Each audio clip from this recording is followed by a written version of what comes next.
No início dos nossos estudos de cinemática escalar e vetorial, o primeiro importante conceito que precisa ser abordado é o conceito de velocidade, velocidade média, e o conceito de velocidade instantânea. Eu irei abordar e definir essas duas modalidades de velocidade a partir de dois exemplos inicialmente.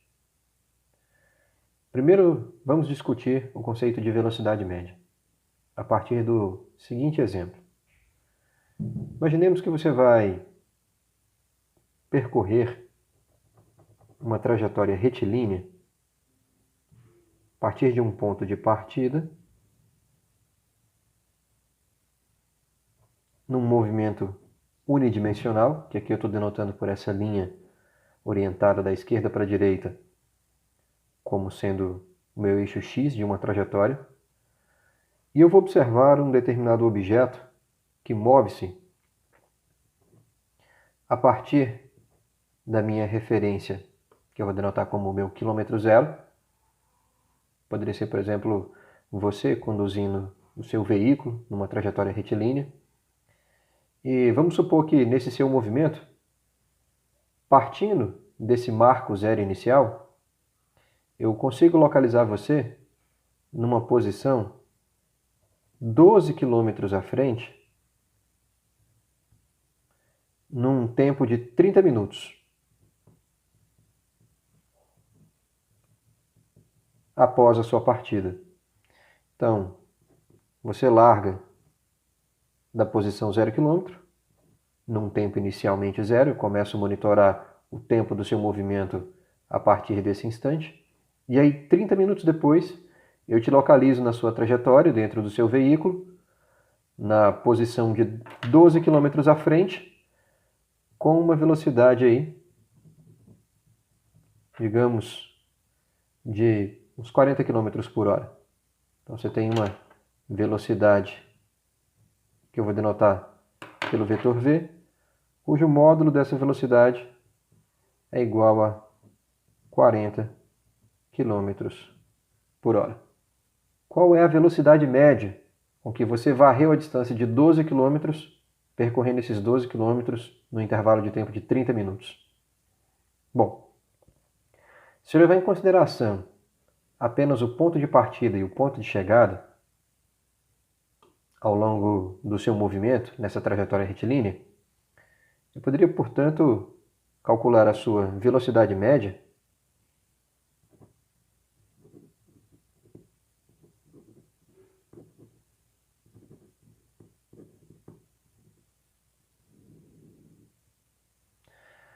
fazendo apenas o seguinte. Eu levaria em consideração, num primeiro momento, no cálculo dessa sua velocidade média, o seu deslocamento total, portanto a variação da sua posição, delta aqui denota isso, seu deslocamento total ao longo da direção da sua trajetória, razão disso pelo tempo que você levou. Variação do tempo. Então eu faria apenas a sua localização final, 30 minutos após a largada, ou seja, a sua posição na direção X aos 30 minutos, menos a posição que você se encontrava 30 minutos antes, no início do nosso monitoramento. A razão disso pela variação do tempo. Seria um instante de tempo final, 30 minutos, menos um instante de tempo inicial, associado à sua localização inicial. Bem, a variação aqui seria de 12 km, né, no total. Ou seja, a sua posição no instante 30 em 12 km, menos a sua posição no instante 0, 0 km. Portanto, você teria um deslocamento total aí de 12 km em 30 minutos, ou 0,5 horas. Ora, a taxa de variação da posição pelo tempo daria, portanto, 24 km por hora. Ora, essa velocidade de 24 km por hora não se parece em nada com a velocidade de 40 km por hora, em que eu localizo você no seu movimento, tendo partido de zero, no instante zero, e sendo encontrado 30 minutos depois, no quilômetro 12, com uma velocidade de 40 km por hora. Então, portanto, o que significa essa velocidade calculada de 24 km por hora? O que significa essa razão? Bom, significa simplesmente que, se você já tivesse largado aqui, da posição x igual a 0 km, no instante t igual a 0, com essa velocidade de 24 km por hora, e ao longo da sua trajetória retilínea, você se deslocasse mantendo essa velocidade constante, ou seja, 24 km por hora já da largada, 30 minutos depois, eu localizaria você 12 km à frente, nos exatos 30 minutos, mantendo essa velocidade fixa. Significa que você então teria percorrido essa distância no mesmo intervalo de tempo, mantendo essa velocidade fixa. Só que isso não traduz a realidade do seu movimento, mesmo porque no problema hipotético que eu estou levantando aqui com vocês, você é localizado no quilômetro 12, 30 minutos depois, não com a velocidade 24, mas com a velocidade de 40 km por hora. Bom, o que eu quero dizer com isso é que entre o quilômetro 0 e o quilômetro 12, a sua velocidade ela flutua. Você tem picos de velocidade, você tem momentos de velocidade nula. Não estou dizendo que não significa que ao longo da sua trajetória você não tenha acessado uma velocidade de 24 km por hora.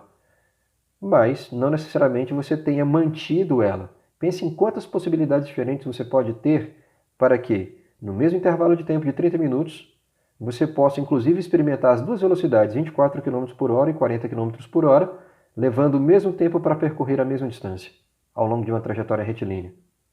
Então a sua velocidade sofre variações. E se no cálculo dessa velocidade for levado em consideração apenas o ponto de partida e o ponto de chegada, o valor obtido dessa razão, deslocamento por tempo, ele acaba por ser uma informação pouco precisa do que de fato foi o comportamento da sua velocidade ao longo da sua trajetória. Como é que, portanto, a gente poderia ter um conhecimento melhor, mais preciso, de como a velocidade do seu movimento variou ao longo do seu deslocamento? Bom, a chave disso está fundamentalmente no intervalo de tempo em que se faz essa medida, em que se faz esse monitoramento. O que eu quero dizer com isso? Vamos, por exemplo, monitorar o seu deslocamento não ao longo dos 30 minutos, mas vamos dividir esse tempo em 3 intervalos iguais de 10 minutos. Pois bem, se assim nós o fizermos, na hipótese que eu estou levantando aqui, vamos supor o seguinte. Vamos dividir sua trajetória aqui em mais pontos de referência.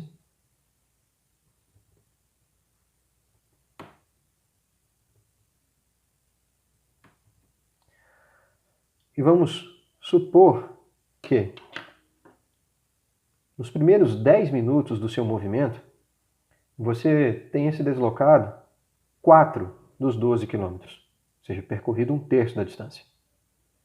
Então, eu vou localizar você aqui na posição 4 quilômetros.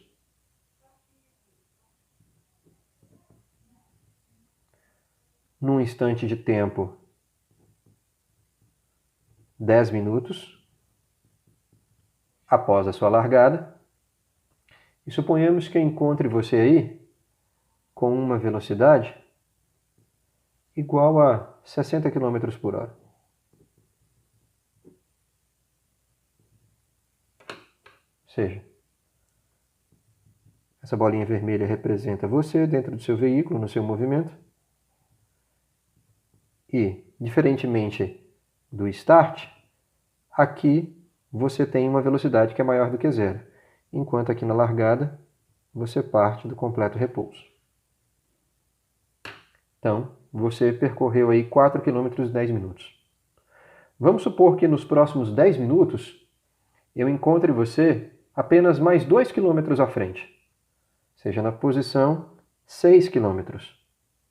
Então aqui, em 6 km, em T igual a 20 minutos, eu localizasse você aí, na posição 6 km.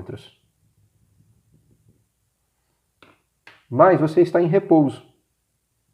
Sua velocidade aqui é igual a zero, como no início do movimento. E aí depois, nos próximos 10 minutos, você percorre a metade que falta da trajetória, ou seja, os próximos 12 quilômetros. E aqui, você se livrando desse engarrafamento, você consegue desenvolver bem melhor a sua velocidade. E aí eu localizo você no quilômetro 12 com a velocidade de 40 km por hora, quando você passa por esse ponto da sua trajetória. Então essa é uma situação um pouco mais realista, né? Sua velocidade flutuando aí, você tem alguns picos de velocidade, alguns momentos em que você está preso no trânsito, parado, no completo repouso. E aí vamos discutir a média da velocidade em intervalos de tempo menores do que os 30 minutos, que é o intervalo total do seu deslocamento. Então vamos fazer o seguinte. Vamos considerar agora que o segundo valor de velocidade média que nós vamos calcular é a sua velocidade do instante de tempo de t igual a 0 minutos até t igual a 10 minutos. Bom, vamos lá, portanto, calcular a média da velocidade. A semelhança do que foi feito no primeiro cálculo. Então, eu tenho velocidade média, vai ser igual ao deslocamento, né? A variação da posição pela variação do tempo. Só que agora, a minha posição final é no instante de tempo t igual a 10 minutos, menos a posição inicial no instante de tempo t igual a 0. E uma variação aqui, portanto, vai ser de 10 minutos menos 0. A minha velocidade média, portanto, vai ser a minha posição em 10 minutos é no quilômetro 4, ou seja, em 10 minutos eu avancei 4 km à frente da posição inicial 0. Então, estou no quilômetro 4, menos a posição que eu me encontrava em t igual a 0. Então, isso dá 4 menos 0 km. Dividido por 10 minutos. 10 menos 0 dá 10. Só que 10 minutos, se eu for converter isso em hora, isso é igual a 1/6 de uma hora, né? Então, isso é igual a 1/6 de uma hora inteira. Ou seja, 4 menos 0 dá 4, dividido por 1/6 é a mesma coisa que 6 vezes 4. Então, isso vai me dar como resultado do cálculo da minha velocidade média, velocidade média igual a 24 km por hora. O mesmo valor que nós obtivemos quando nós calculamos considerando a posição final menos a posição inicial no intervalo de tempo total do deslocamento, né? A gente também obteve a velocidade média de 24 km por hora. Agora vamos ver o cálculo dessa média no segundo intervalo de tempo igual a 10 minutos, ou seja, nós vamos calcular uma terceira velocidade média, mas agora de tempo igual a 10 minutos até tempo igual a 20 minutos. Então vamos lá. O cálculo da média, novamente, é a variação da posição menos a variação do tempo. Então, é a localização de você dentro do seu veículo ao longo dessa trajetória retilínea, com a sua velocidade variando. Mas agora é a sua localização no instante de tempo igual a 20 minutos, menos a sua posição no instante de tempo igual a 10 minutos. Razão disso pelo tempo que se passou. 20 menos 10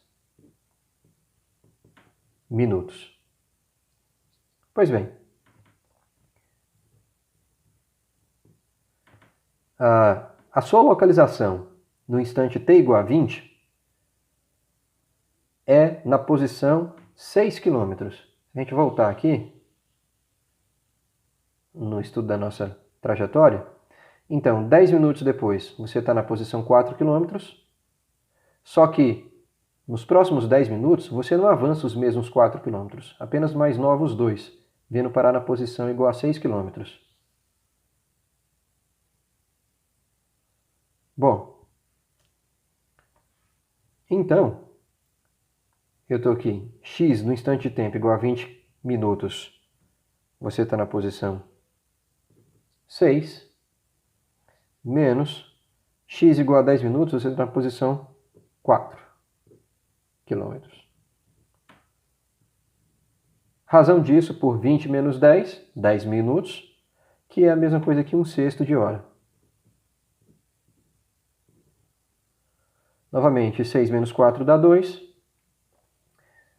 2 vezes 6 dá 12.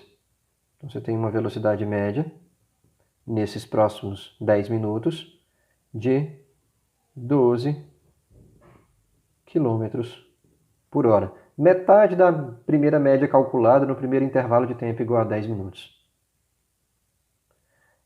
E metade da média calculada quando você considera todos os 30 minutos.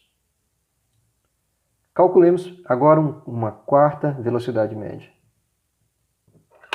Agora no intervalo de tempo igual a 20 até o instante de tempo final, 30 minutos. É a posição em 30 minutos menos a sua posição em 20 minutos. Dividido por instante de tempo final, 30 minutos, menos instante de tempo inicial, 20 minutos.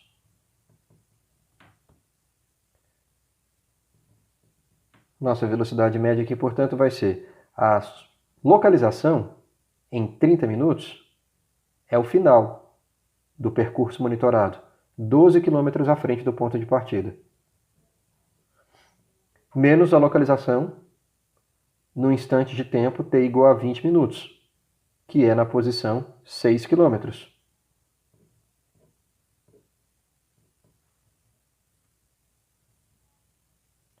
(30 minutos menos 20 minutos dá 10 minutos. 1/6 de hora. 12 menos 6 dá 6. 6 dividido por 1/6 é 36. 36 km por hora. Então, olhando dessa maneira, que conclusões a gente pode chegar? Quando eu considero todo o intervalo de tempo, de 30 minutos, eu apenas monitoro o deslocamento, considerando o ponto de partida e o ponto final de chegada, o que me dá uma velocidade média de 24 km por hora. Ou seja, se eu tivesse já largado com a uma velocidade inicial de 24 km por hora e mantivesse essa velocidade constante, movendo-se numa trajetória retilínea, eu levaria 30 minutos para percorrer exatos 12 km. Mas ocorre que, durante a minha trajetória, a minha velocidade não se manteve constante. Primeiro que eu já não larguei com velocidade igual a 24 km por hora, a partir do repouso. E essa velocidade aumentou e diminuiu várias vezes, incluindo em alguns pontos da minha trajetória eu fiquei parado por durante certo tempo, com velocidade igual a 0. Então eu decidi monitorar essa trajetória em intervalos de tempo menores. Ao invés de monitorar num tempo total de 30 minutos, monitorar em intervalos de tempo de 10 minutos. De 0 até 10 minutos, de 10 até 20, de 20 até 30. E aí, quando nós fizemos isso, diminuímos o intervalo de tempo do monitoramento, nós observamos que a velocidade média ela não se mantém constante para intervalos de tempos iguais. Mas a vantagem é que nós passamos a conhecer melhor o comportamento da velocidade durante esses 30 minutos que se passaram. Então, esses 3 valores de velocidade média calculados em intervalos de tempo menores, eles são capazes de informar muito mais a respeito do comportamento da velocidade desse objeto em sua trajetória, nesse intervalo de tempo, do que quando se considera apenas o ponto de partida e o ponto de chegada. Um instante de tempo inicial e um instante de tempo final.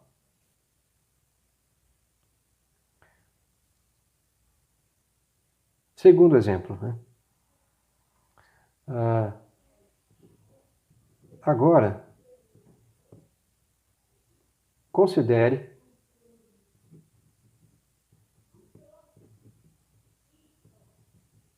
uma partícula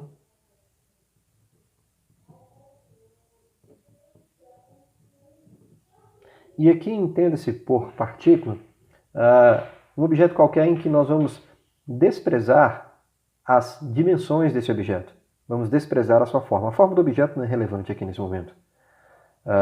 Portanto, pode ser tratado como um ponto material para efeito de estudo.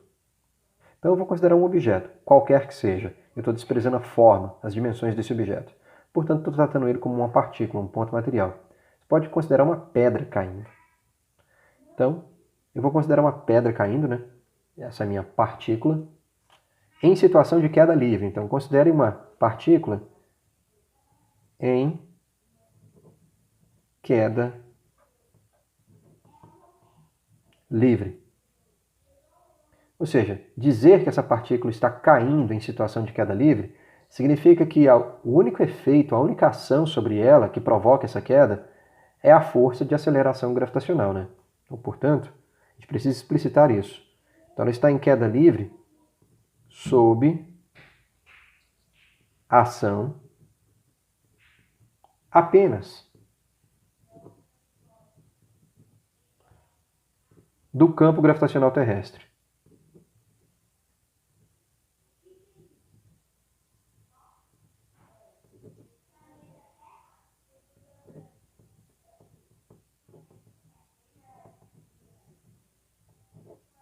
Sob a ação apenas do campo gravitacional.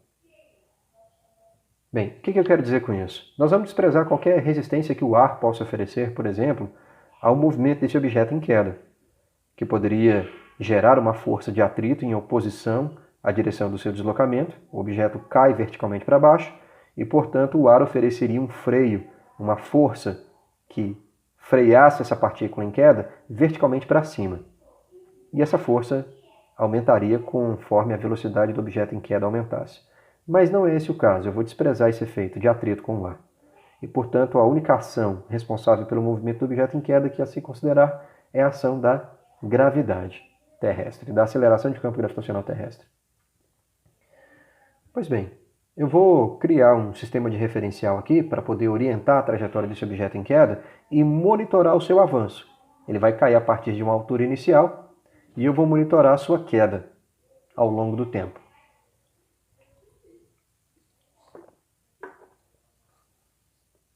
Então, façamos da seguinte maneira. Eu vou considerar minha referência vertical positivamente dirigida para baixo. Vou denotar isso como direção Y. Aqui está a origem do meu sistema de referência. E eu vou considerar esse objeto em queda a partir do repouso, ou seja, com uma velocidade inicialmente igual a zero, num instante de tempo inicial igual a zero. Ele parte do repouso e eu vou abandonar esse objeto em queda. Bom, ele cai por ação, como eu mencionei anteriormente, da aceleração de campo gravitacional, que eu estou denotando aqui por esse vetor G minúsculo. Como eu orientei o nosso sistema de referência verticalmente para baixo positivo, o que coincide com o sentido, com a direção e o sentido de ação do campo gravitacional terrestre, eu vou considerar, portanto, essa aceleração de campo gravitacional positiva para baixo. E mais, vou fazer uma aproximação aqui. Eu vou considerar, só para facilitar nossas contas, que a intensidade com que esse objeto ganha velocidade enquanto cai, ou seja, a intensidade da sua aceleração, que vai incrementando a sua velocidade durante a queda, como sendo igual a 10 metros por segundo ao quadrado. Então eu tenho um vetor g, cujo módulo é igual a 10 em unidades de velocidade, ou em unidades de aceleração, metros por segundo ao quadrado, né? Metros por segundo ao quadrado. Vou colocar essa quantidade em parênteses porque eu estou denotando o módulo do vetor. E isso está verticalmente direcionado para baixo, sendo que o sentido positivo é apontando para baixo. Então, na direção de um vetor J chapéu. Um vetor unitário que dá a direção do eixo vertical, sendo positivo para baixo. Ora, durante a queda desse objeto, ele parte a partir de uma altura inicial e aí vai caindo, e vai se afastando desse lugar de onde ele caiu. Se eu considero a aceleração de campo gravitacional como sendo aproximadamente 10 metros por segundo ao quadrado, o que significa essa informação? Significa que a velocidade dessa pedra em queda, ela é aumentada a uma taxa constante de 10 metros por segundo a cada segundo que passa. Ou seja, se essa pedra ficar 1 segundo caindo, a partir do completo repouso, ela é abandonada, 1 segundo depois, a velocidade dela é de aproximadamente 10 metros por segundo. Só que no próximo segundo, ou seja, 2 segundos depois da sua queda, a velocidade dela já não é mais essa, porque essa velocidade vai ter aumentado. O campo gravitacional terrestre está acelerando a partícula enquanto ela cai, fazendo com que ela tenha uma velocidade cada vez maior e maior durante a sua queda. E como eu estou desprezando o efeito de atrito com o ar, essa é a única ação sobre o objeto. Ou seja, com 1 segundo de queda, ele desceu uma certa altura aqui e é encontrada uma velocidade de 10 metros por segundo. No segundo segundo de queda, 20 metros por segundo. No terceiro segundo de queda, 30 metros por segundo. No 10º segundo de queda, se essa pedra ficar caindo por durante 10 segundos sem atrito com o ar, a sua velocidade é de 10 metros por segundo, porque a cada novo segundo, esse objeto em queda está 10 metros por segundo mais rápido. O que significa que esse objeto, enquanto cai, para intervalos de tempos iguais, ele não percorre sempre as mesmas distâncias, porque a sua velocidade não é constante, ela está sendo aumentada. Então,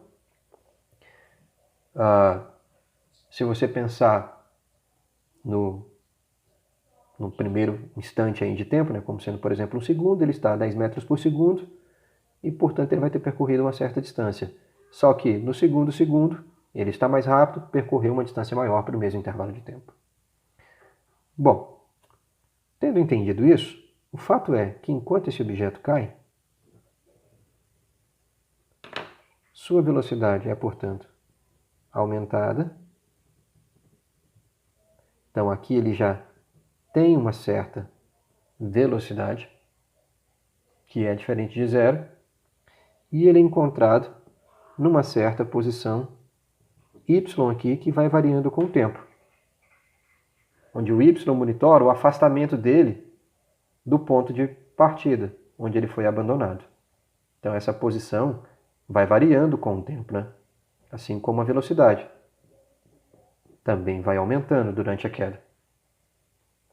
Bom, eu não demonstrei para vocês, mas como eu estou querendo agora fixar o conceito de velocidade média e como é que eu posso aumentar a precisão com que eu conheço a velocidade desse objeto em queda, calculando sua velocidade média em intervalos de tempo cada vez menores, eu vou utilizar uma equação aqui, que já é conhecida de vocês lá desde o ensino médio, mesmo não tendo demonstrado ela ainda rigorosamente no nosso curso.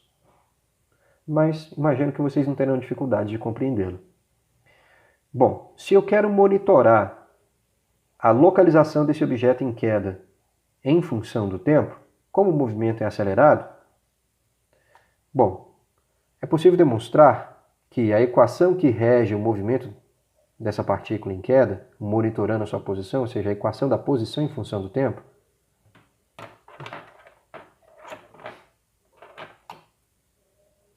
a equação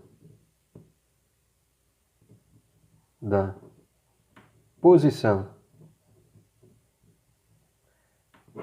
em função do tempo, ela é escrita da seguinte maneira: y é a variável que monitora a localização da partícula ao longo dessa direção durante a sua queda. Isso vai depender da posição da partícula inicialmente.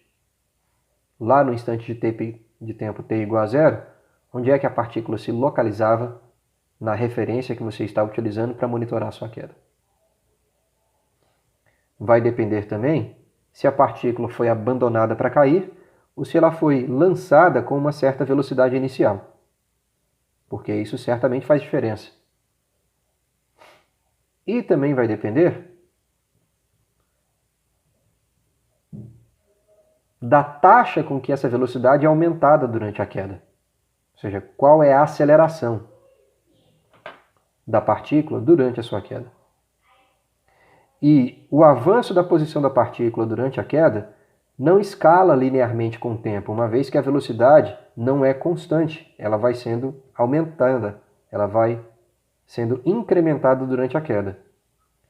Na verdade, demonstra-se que essa posição escala com o quadrado do tempo, uma vez que a velocidade não é constante durante a queda. E você tem essa função que descreve a localização da partícula durante sua queda. Bem, como nós escolhemos, porque isso é arbitrado, como nós escolhemos o nosso sistema de referências de maneira tal que nós localizamos a origem do sistema de coordenadas no ponto onde a partícula é abandonada, então a posição inicial é igual a zero no meu sistema de referências. Outra, como eu estou dizendo que é uma partícula em queda livre, ou seja, ela é abandonada a partir do completo repouso, então ela não foi disparada aqui verticalmente para baixo, ela não foi arremessada para baixo, ela apenas caiu. Então a velocidade inicialmente também é zero. E a taxa com que essa velocidade é aumentada durante sua queda é de aproximadamente 10 metros por segundo ao quadrado. É o valor dessa aceleração, considerada positiva na minha referência positiva para baixo. Portanto, 10 dividido por 2, eu vou ter 5 vezes t ao quadrado. E essa equação de movimento, que monitora a posição da partícula na sua queda, é que essa posição escala com o quadrado do tempo, sendo 5 vezes o tempo elevado ao quadrado. Então essa é a função que monitora a localização da partícula durante a sua queda. Pois bem, dito isso, eu faço a seguinte pergunta: qual é a velocidade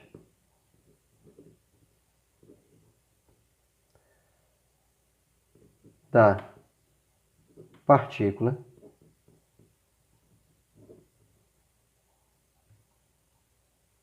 exatamente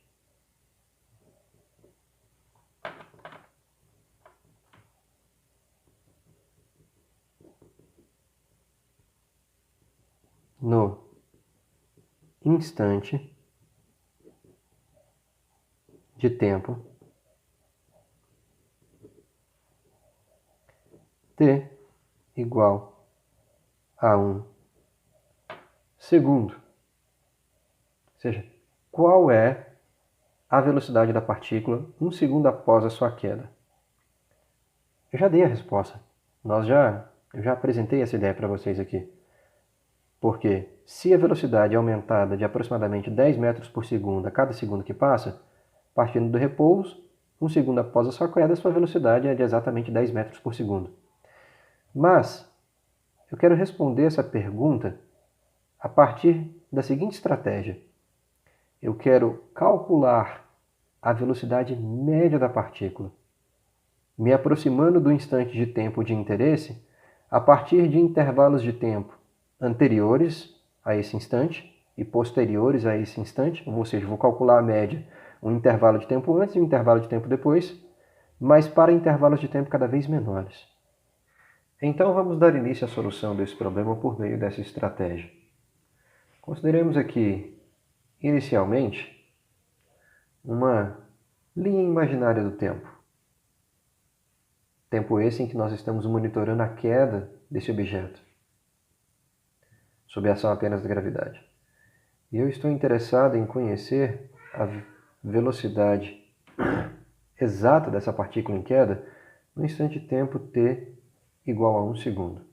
Mas, de acordo com a estratégia que eu estou propondo, nós vamos determinar essa velocidade exata por meio do cálculo de velocidades médias, para intervalos de tempo cada vez menores. O primeiro intervalo de tempo que nós vamos considerar é um intervalo equivalente a 1 segundo. Então, nós vamos monitorar a queda desse objeto entre os instantes de tempo 0, quando ele é abandonado, até 1 segundo após a sua queda, e entre os instantes de tempo 1 e 2 segundos. Ou seja, dois intervalos de tempo iguais a 1 segundo inteiro.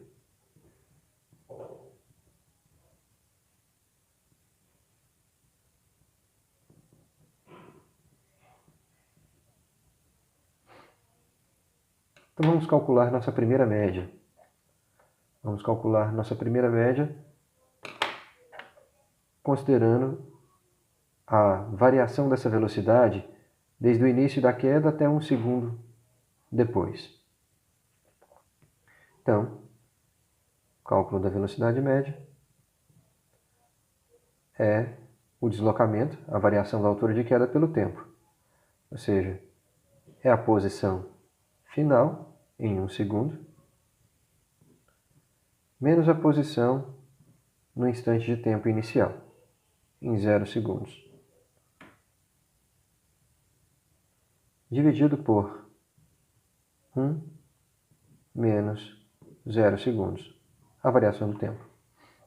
Ocorre que, como a equação que determina a altura, ou seja, a posição desse objeto em queda relativamente ao ponto de onde ele é abandonado em função do tempo, é igual a 5 vezes o tempo de queda elevado ao quadrado. Portanto, se nós quisermos saber qual é a posição que ele se encontra dentro da nossa referência 1 segundo após a sua queda, basta que façamos 1 elevado ao quadrado, que dá 1, vezes 5, 5 metros. Então, durante o primeiro segundo de queda, ele vai ter descido 5 metros de altura. Ou seja, y de 1 igual a 5 metros, menos y no instante de tempo t igual a 0. Como nós escolhemos a origem do nosso sistema de coordenadas a partir da altura de onde ele é abandonado, então essa altura aqui é 0. Dividido por 1. Ou seja, nós temos uma velocidade média calculada no primeiro segundo de queda de 5 metros por segundo. Essa média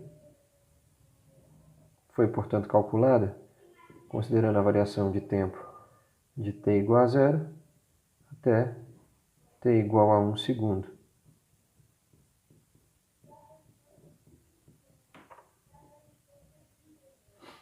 Agora, consideremos o segundo intervalo. Vamos fazer o mesmo cálculo, só que entre os instantes de tempo t igual a 1 e t igual a 2 segundos. Novamente, para a mesma variação de tempo. Então, o cálculo dessa média vai ser posição final, a altura que a partícula se encontra 2 segundos após a sua queda, menos o quanto ela vai ter caído no primeiro segundo. Razão disso pela variação de tempo nesse intervalo.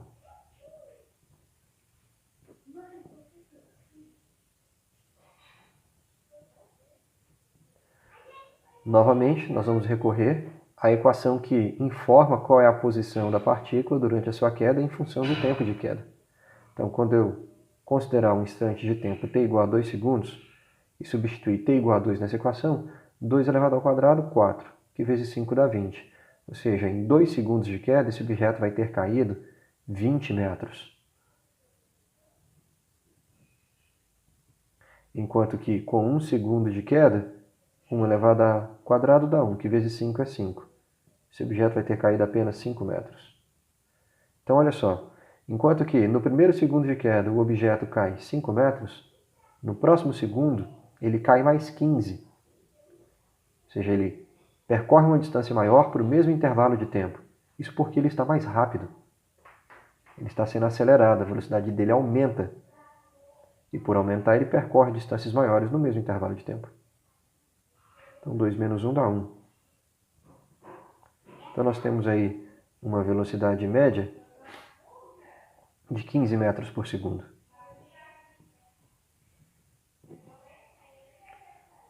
Isso no segundo segundo de queda. Então, veja você que essa velocidade média calculada do instante de tempo igual a 1 segundo até o instante de tempo igual a 2 segundos.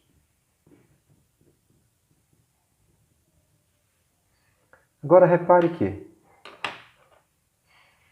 são bem diferentes, né? Essas duas velocidades médias, ainda que calculadas em intervalos de tempo iguais.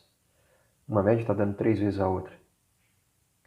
Bom, já era esperado que esse valor fosse diferente, uma vez que a velocidade do objeto em queda está aumentando com o tempo.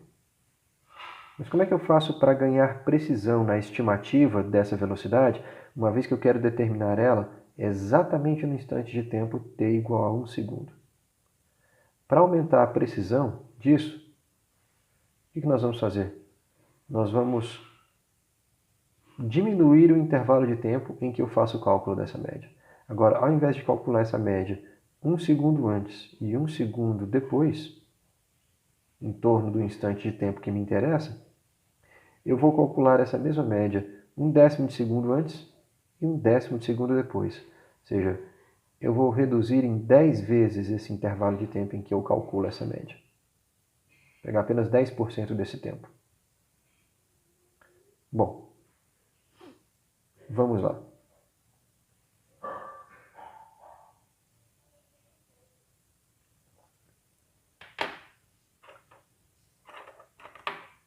Dessa forma, novamente, eu vou recorrer à minha linha do tempo imaginária aqui.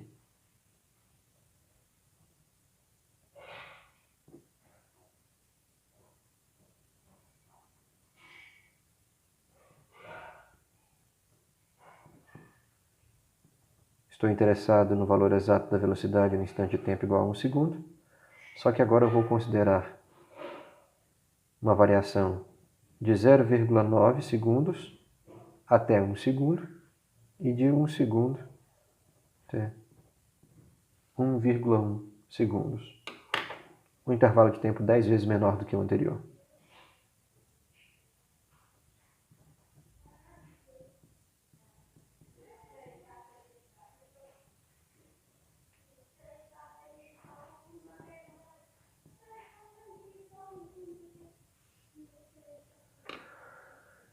Pois bem.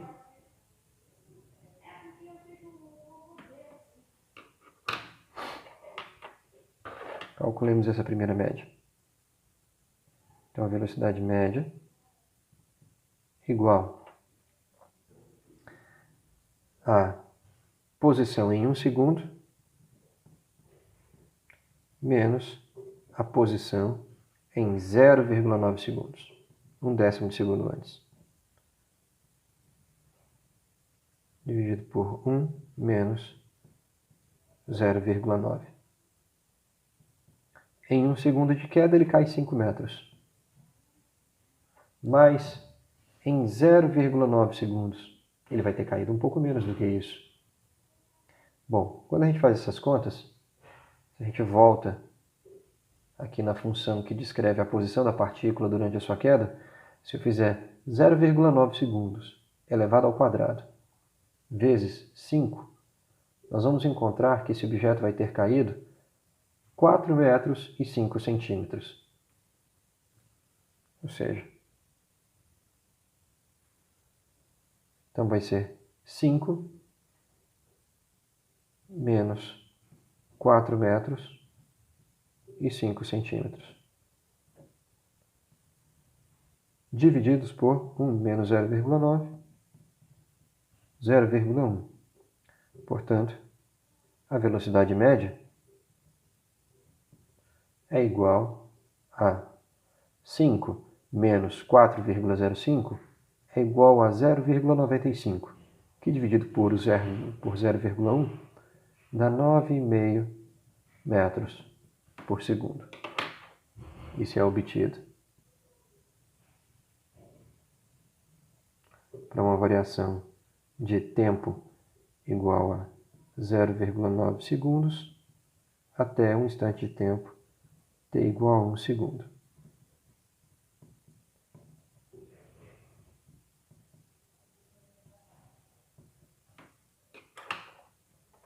Agora, se a gente fizer o mesmo cálculo, considerando a variação desde o instante de tempo 1 até 1/10 de segundo depois, de 1 até 1,1 segundos. Velocidade média igual a posição final, y em tempo igual a 1,1 segundo, menos y em tempo igual a 1, dividido por 1,1 segundo, menos 1. Bom, novamente, a gente tem que recorrer à equação que determina a posição do objeto em queda em função do tempo. Então, nós vamos fazer tempo igual a 1,1 segundo, elevar ao quadrado, e multiplicar por 5. Isso vai dar exatamente 6 metros e 5 centímetros de queda. Esse objeto vai ter caído. Então, y de 1,1 segundo igual a 6 metros e 5 centímetros, menos o y de 1 segundo, 5 metros. 1,1 menos 1, 0,1. 6,05 menos 5 é igual a 1,05, que dividido por 0,1, isso me dá uma velocidade média de 10,5 metros por segundo. Então, essa velocidade média foi calculada no intervalo de tempo que vai de tempo igual a 1 segundo até tempo igual a 1,1 segundo. Uma variação de tempo de 10% de segundo, 1/10 de segundo. Pois bem, agora veja você que interessante. Quando a gente compara essas duas velocidades médias calculadas para 1/10 de segundo antes do instante de tempo que me interessa e 1/10 de segundo depois, eu tenho que esses dois valores já não são mais tão diferentes assim um do outro. A diferença já começa a aparecer ali na segunda casa decimal, ou na primeira casa decimal. Enquanto que quando a gente compara a média calculada 1 segundo antes, deu 5 metros por segundo, e 1 segundo depois, que deu 15 metros por segundo, a diferença já é bem maior. Então veja você que reduzir o intervalo de tempo em que se faz a medida da velocidade em 10 vezes fez com que a gente ganhasse muito maior precisão na determinação do valor dessa velocidade média. Essa média já não é mais tão diferente assim, calculado 1/10 de segundo antes e 1/10 de segundo depois. Dá para melhorar ainda mais? Dá para aumentar ainda mais a precisão com que nós conhecemos essa velocidade em torno desse instante que nos interessa, que é um instante de tempo t igual a 1 segundo? Dá. Fazendo o quê? O mesmo que foi feito antes. Nós vamos diminuir mais ainda esse intervalo de tempo. Então agora, a gente começou considerando 1 segundo, um ΔT igual a 1 segundo. Depois diminuímos 10 vezes, passamos a considerar um ΔT de 1/10 de segundo. Agora nós vamos diminuir esse intervalo mais 10 vezes. Nós vamos recalcular essa média 1/100º de segundo antes, 1/100º de segundo depois.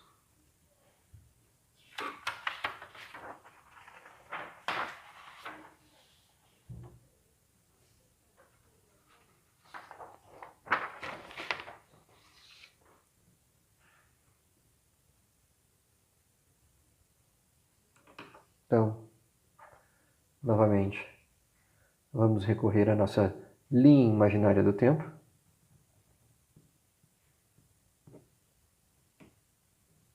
Vamos considerar aqui nossa linha do tempo. Nós estamos nos concentrando no instante de tempo t igual a 1 segundo, só que agora nós vamos calcular a média no intervalo de tempo de 1/100º de segundo antes desse instante. Então, de 0,99 segundos até 1 segundo, e depois 1/100º de segundo, avante.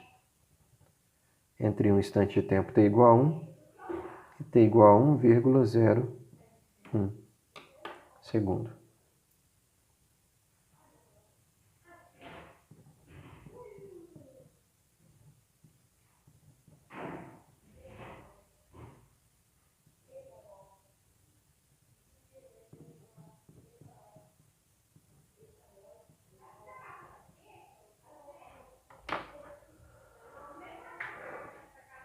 Ok. Então vamos lá. Velocidade média igual à posição da partícula final, e meu instante de tempo final, estou considerando esse primeiro intervalo, vai ser de 1 segundo, menos o quanto ele vai ter caído nos primeiros 0,99 segundos.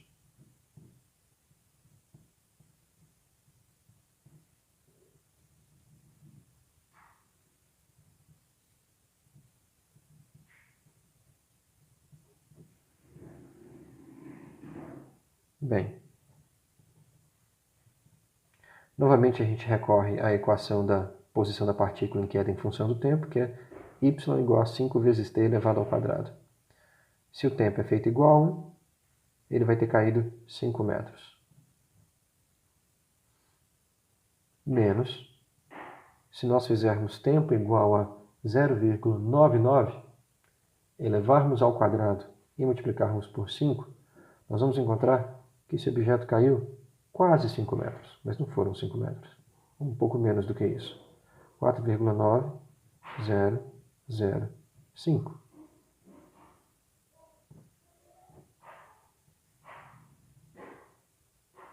Menos 0,99, 0,01 segundos. Quando nós fazemos 5 menos esse valor dividido por 1/100º de segundo, nós encontramos que a velocidade média nesse primeiro intervalo foi de 9,95 metros por segundo.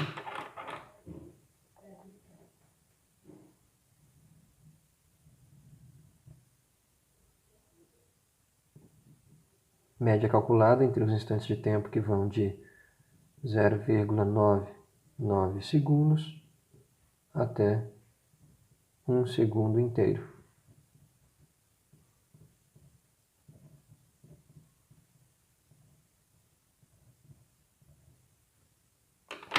Agora, calculemos a média do instante de tempo t igual a 1 até 1/100º de segundo depois.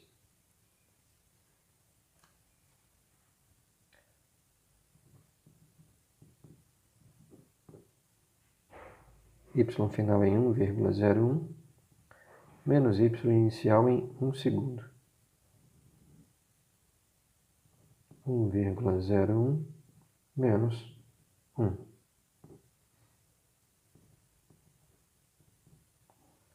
Se nós fizermos tempo igual a 1,01, elevarmos ao quadrado e multiplicarmos por 5, nós vamos encontrar que esse objeto vai ter caído um pouco mais do que 5 centímetros, do que 5 metros. Vamos encontrar na posição 5,1005. Menos, no primeiro segundo, ele cai 5 metros. 1,01 menos 1, 0,01. Quando a gente calcula essa diferença aqui no numerador e divide por 0,01, a gente obtém uma velocidade média igual a 10,05 metros por segundo. E olha como nossas médias ficaram mais parecidas ainda agora. Essa média foi calculada no intervalo de tempo igual a 1 segundo até tempo igual a 1,01 segundo.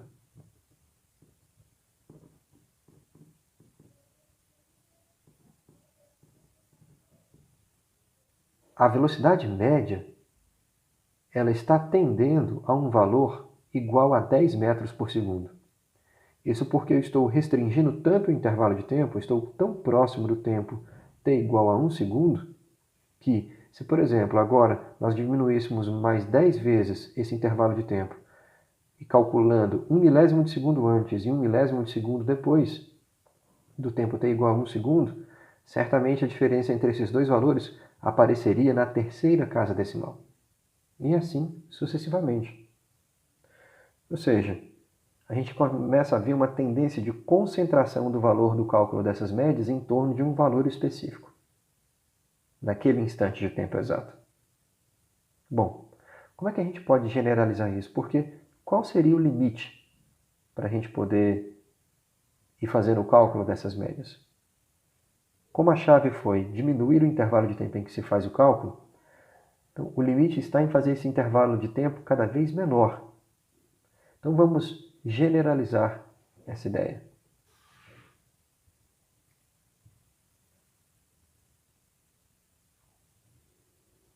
Então, generalizando.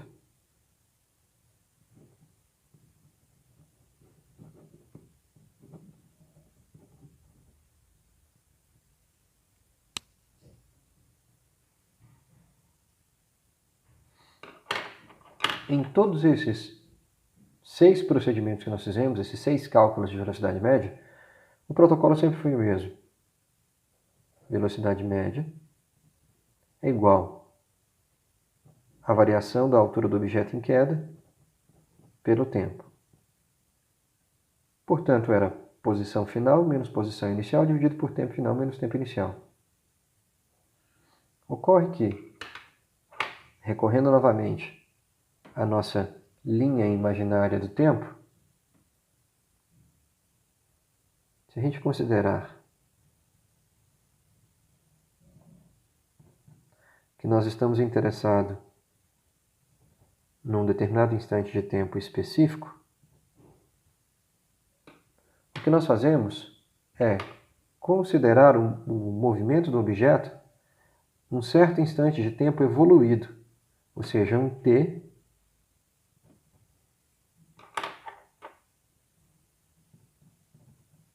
mais um ΔT. Então, a gente estava no instante de tempo t igual a 1 e a gente fez t igual a 2, ou seja, 1 mais 1 segundo, t igual a 1,1, 1 mais 0,1 segundo, t igual a 1,01, 1 mais 1,01 segundos. E também considerando um instante de tempo anterior, um t menos. Então a gente sempre está variando um ΔT, acrescentando ou subtraindo, ou considerando o intervalo de tempo antes, ou considerando o intervalo de tempo depois. E, portanto, o que nós fazemos é a posição final, que é a posição no instante de tempo t, mais um incremento nesse tempo. Evoluída, é a posição da partícula evoluída no tempo. menos a sua posição 1 ΔT antes, dividido por T mais ΔT, que é o instante de tempo final, menos T, o instante de tempo anterior. Lembrando que a equação que descreve a posição da partícula em função do tempo é 5 vezes o tempo ao quadrado. E se nós evoluirmos a posição dessa partícula no tempo, ou seja, onde é que ela se encontra em T mais 1 ΔT? Agora ela vai se encontrar em 5 vezes T mais esse ΔT ao quadrado. Se eu substituir essas informações no numerador dessa razão, então nós calculamos V médio igual a posição final, 5 vezes T mais ΔT elevado ao quadrado, menos posição inicial, 5 vezes T ao quadrado.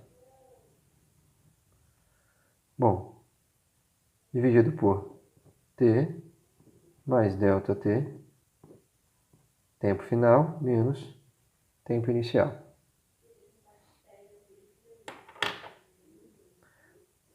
T menos T, subtrai, dá zero, sobra apenas ΔT aqui no denominador. E nós vamos resolver esse quadrado da soma de dois termos. 5 vezes quadrado do primeiro termo, mais 2 vezes o primeiro vezes o segundo, mais quadrado do segundo termo, menos a posição inicial. Razão disso pela variação do tempo. Continuando no nosso desenvolvimento.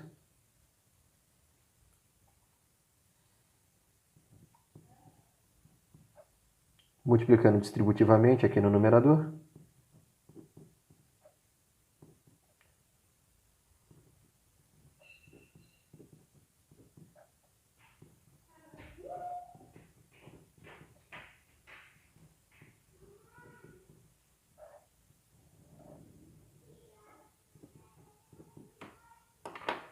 Nós temos que 5t ao quadrado menos 5t ao quadrado dá zero. Dividindo o que sobrou lá no numerador pelo ΔT do denominador, temos essas simplificações. De maneira que nós temos, finalmente, que a velocidade média de maneira generalizada pode ser calculada como 10 vezes o tempo mais 5 vezes o intervalo de tempo.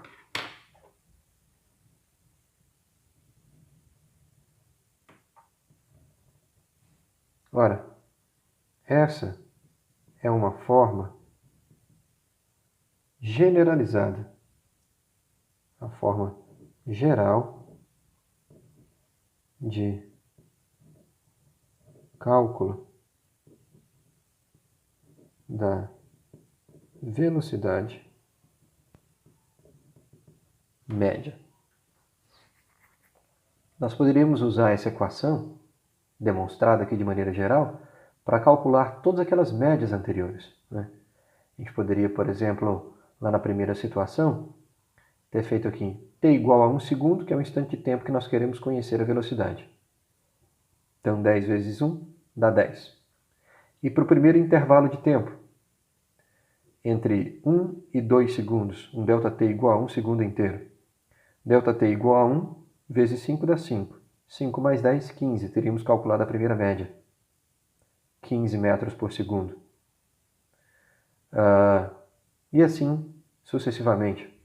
Por exemplo, se fizéssemos t igual a 1, 10 vezes 1, 10. E um ΔT de 0,1 segundo, 1 décimo de segundo. 5 vezes 0,1 dá 0,5, que somados com 10 dá 10,05. Obteríamos a segunda média calculada, 10,05 segundos. Enfim, como eu disse, essa é uma forma geral para o cálculo dessa velocidade média. Afinal, a gente está fazendo uma generalização aqui. Pois bem, se essa é a forma geral de cálculo da velocidade média, como é que através dessa média eu posso obter a velocidade no instante de tempo exato? Para tornar patente a ideia de que reduzir o intervalo de tempo no qual se faz o cálculo da média aumenta a precisão, o limite para isso seria, portanto, a fim de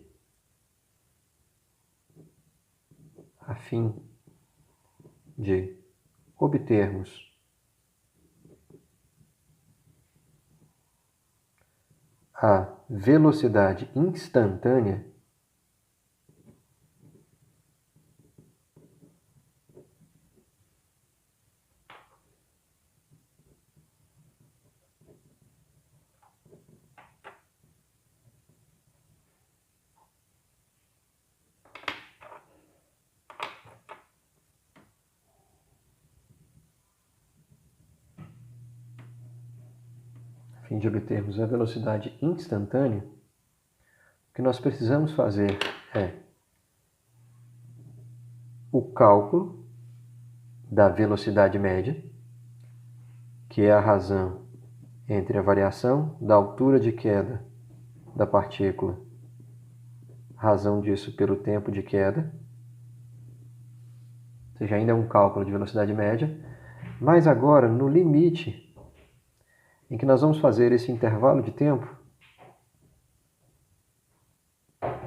tender a zero, que foi na prática que nós fizemos.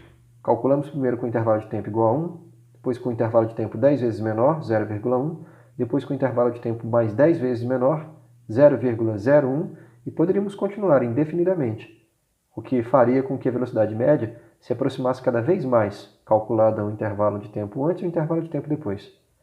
O limite para isso é fazer esse intervalo de tempo tender a zero, ser tão pequeno que é praticamente nulo.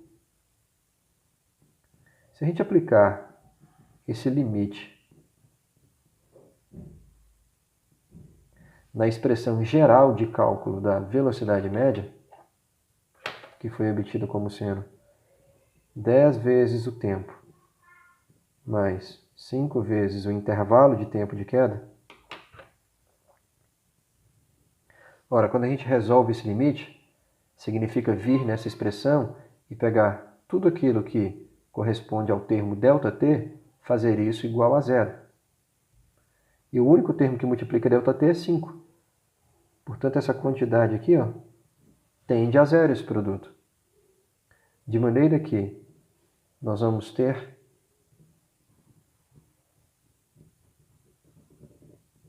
que a velocidade instantânea, em função do tempo, está dando exatamente 10 vezes o tempo.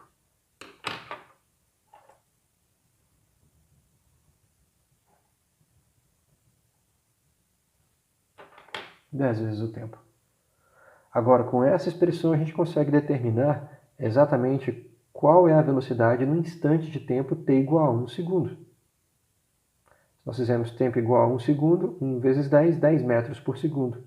E aí, assim, a gente consegue determinar a velocidade exatamente naquele instante, né? Logo,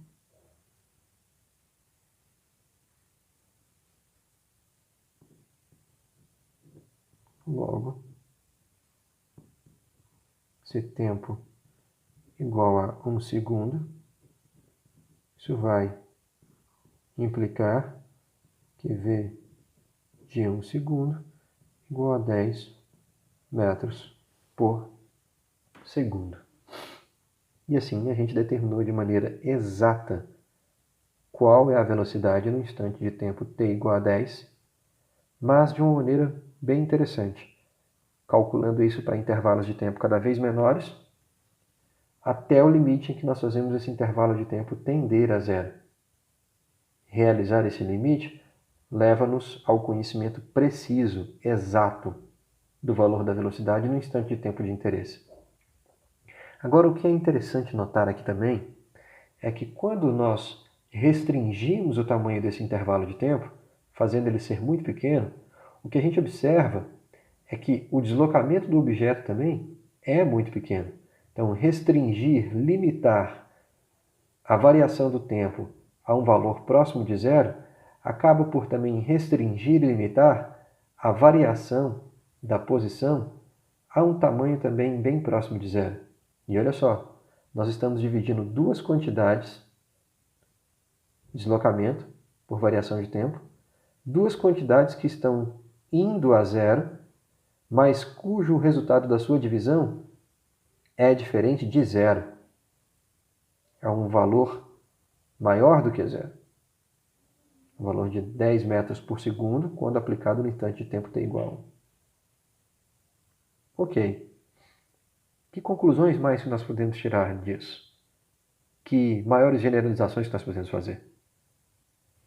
Esse cálculo desse limite, que procedimento matemático é esse? Onde é que vocês já viram isso antes? Bom, vamos aprofundar um pouco mais nessa discussão. Nós acabamos de definir o próprio conceito de velocidade instantânea. Então, se nós formos formalizar o entendimento disso, então, por definição,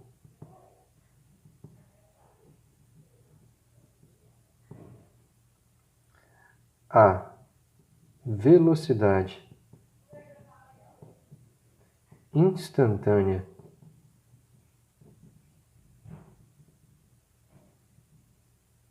de uma partícula, movendo-se em apenas uma dimensão, é calculada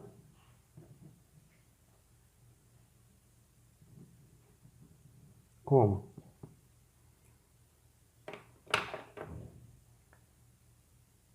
velocidade, ela é igual ao limite quando o intervalo de tempo em que se faz o cálculo da velocidade média tende a zero, no cálculo da própria velocidade média.